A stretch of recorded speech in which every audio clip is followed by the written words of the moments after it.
আপনার জিপিএস যদি আপনাকে এমন একটি রাস্তায় নিয়ে যায় যা ম্যাপে নেই এবং আপনাকে এমন একটি বাড়ির সামনে দাঁড় করায় যা ৫০ বছর আগেই পুড়ে ছাই হয়ে গেছে, তখন কি করবেন? ডার্ক পিক্সেল ডায়েরিজ চ্যানেলে সবাইকে স্বাগতম। আজ আমরা আইসল্যান্ডের এক নির্জন রাস্তায় ঘটে যাওয়া এক অবিশ্বাস্য ও ভুতুড়ি অভিজ্ঞতার কথা শুনব।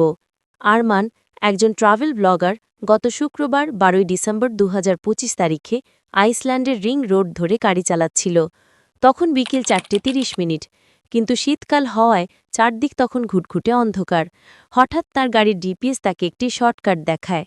ম্যাপ ফলো করে সে মেইন রোড ছেড়ে একটি সরু তুষারে ঢাকা রাস্তায় ঢুকে পড়ে। কিছুক্ষণ যাওয়ার পর সে একটি দোতলা কাঠের বাড়ির সামনে এসে থামে। বাড়ির জানালায় হলুদ আলো জ্বলছিল, যা এই অন্ধকারে বেশ অদ্ভুত লাগছিল। আরমান রাস্তা চেনার জন্য গাড়ি থেকে নামে এবং স্মৃতি হিসেবে বাড়িটির একটি ছবি তোলে। কিন্তু সে দরজায় নক করার আগেই তার জিপিএস হঠাৎ চিৎকার করে ওঠে, turn around immediately, danger head.